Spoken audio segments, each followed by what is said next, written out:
குறிப்பிட்ட இடத்தினை நாம் அடைந்த போது அதோ அந்த மரத்தின் அருகில்தான் தியானம் செய்ய போகிறேன் என்றும் நீங்கள் இங்கேயே நின்றுதான் பார்க்க வேண்டும் என்று கூறிச் சென்ற சித்தர் குறிப்பிட்ட ஒரு இடத்தில் அமர்ந்து நீண்ட நேர தியானத்தில் ஆழ்ந்தார்.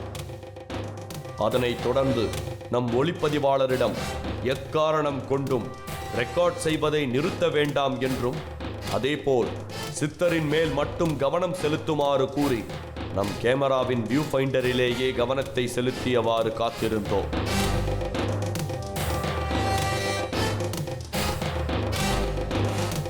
இப்படியாக நேரம் நகர நாம் சற்றும் எதிர்பாராத விதமாக கீழே அமர்ந்து தியானம் செய்து கொண்டிருந்த சித்தர் மெல்ல காற்றில் மிதக்கத் துவங்கினார்.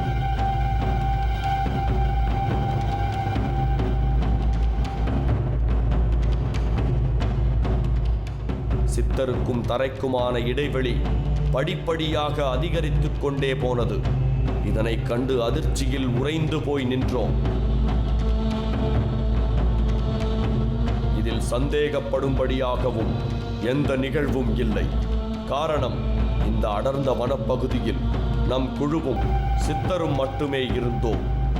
நீண்ட நேரம் காற்றில் மிதந்தவாறே தியானத்தில் ஈடுபட்ட சித்தர் மெல்ல தரை இறங்கி தியானத்தினை முடித்து அங்கிருந்து செல்லலாம் என நமக்கு செய்கையின் மூலம் தெரிவித்து அங்கிருந்து நடக்கத் துவங்கினார். நாமும் அவரையே பின்தொடர்ந்து அவரின் ஆலயத்தினை சென்றடைந்தோம். யோக ஞான சித்தர் தன்னை நாடி வரும் பக்தர்களை பல்வேறான பிரச்சனைகளிலிருந்து விடுவித்து இலவசமாக யோகா பயிற்சியும் அளித்து வருகிறார் என்று பார்த்தோம். இதனைத் தொடர்ந்து இரவு நேரங்களில் வாகனத்தில் செல்லும் ஊர் மக்களை பழிவாங்க ஆவியாக இருக்கும் பெண் அந்த கிராமத்தையே சபித்து கிராம மக்கள் நிம்மதியின்றி வாழ்ந்து கொண்டிருப்பதாக கூறப்படும் அமானுஷ்யமான நிகழ்வினை பற்றி தொடர்ந்து நிகழ்ச்சியில் பார்க்கலாம். பேய் பிசாசுகள் என்றால் துர்மரணம் அடைந்த ஆன்மாக்கள் தங்கள் நிறைவேறாத ஆசைகளை நிறைவேற்றிக் கொள்ளவும் தங்களின் ஆயுட்காலம் வரை ஆவிகளாக நடமாடுவதாகவும் நாம் நம்புகிறோம். ஆவிகள் பேய் பிசாசுகள் பற்றி சிறுவயது முதலே பல்வேறான கதைகளை கேள்விப்பட்டே வந்திருப்போம். அதிலும் அதனை நேரில் கண்டதாக கூறுபவர்கள் பெரும்பாலும் அதனை பற்றி விளக்கங்கள் கூறுவதை கேட்கும்போது அதற்கான உருவம் என்று கூறப்படுவது வேறுபாடுகளை கொண்டவைகளாகவே இருக்கும்.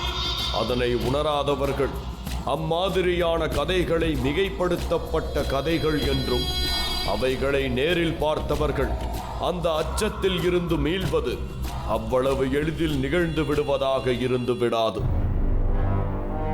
இப்படியான சம்பவங்களை பற்றி தகவல்களை சேகரித்துக் கொண்டிருந்த சமயம் நம் குழுவினருக்கு மேற்கு தொடர்ச்சி மலை அருகில் அமைந்திருக்கும் ஒரு கிராமமான சேமணப்பள்ளி என்ற இடத்தில் இருந்து நம் நிகழ்ச்சியின் நேயர் ஒருவர் அழைத்து அந்த கிராமத்தினை பற்றியும் கிராமத்திற்கு செல்லும் வழியில் தினம் இரவு நேரம் நடக்கும் அமானுஷ்ய நிகழ்வுகள் பற்றியும் கூறினார். இதுக்கு மேல என்ன சொல்ல போற? சொல்றதுக்கு வேற ஏதாவது போய் இருந்தா சொல்லிடு. அவதான் ஏமாத்தி எல்லாத்தையும் என்கிட்ட இருந்து பறிச்சிட்டான்னு பார்த்தா நீயும் இப்ப அதே தான் பண்ணிருக்க.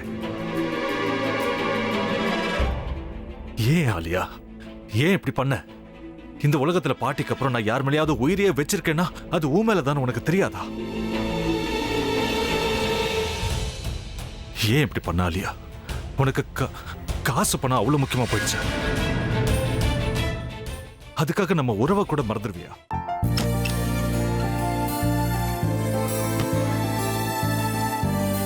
சக்தி சக்தி, ஒரு நிமிஷம்.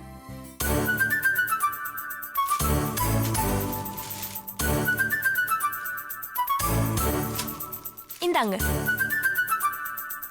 என்ன இது? உங்களுக்கு பிடிச்ச பிராண்ட் செப்பல். இது என்ன, நான் தலையில வச்சுட்டு தூங்கணுமா? சரி, அதை விடுங்க. இங்க பாத்தீங்களா, டைம் பீஸ். இதோட அலாரம்க்கு தான் நீங்க டெய்லி எந்திரிக்கணும். அதெல்லாம் என் மொபைல்ல இருக்கு. முத்து, முத்து, என்னடி இவன் முத்துன்னு ஒருத்திய உருவாக்கி விட்டான்? செல்வியை மறப்பான்னு பார்த்தா எப்ப பார்த்தாலும் முத்து முத்துன்னு கூப்பிட்டு இருக்கான். முத்துவ கூப்பிட மட்டுமா செய்யறான், முத்துவ வச்சு என்னென்னமோ செய்யறான். நாம தான் இளிச்சவாய் மாதிரி வேடிக்கை பார்த்துட்டு இருக்கோம். என்ன முறைச்சு என்ன பிரயோஜனமாயா? உனக்கு வேற குரல் போயிடுச்சு. அடுத்து அவ செல்வியை கூப்பிட்டானா என்ன பண்ண போற? உன்னுடைய விருப்பப்படியே நீ ராமநாத வீட்டு மருமகளா வாழ போற.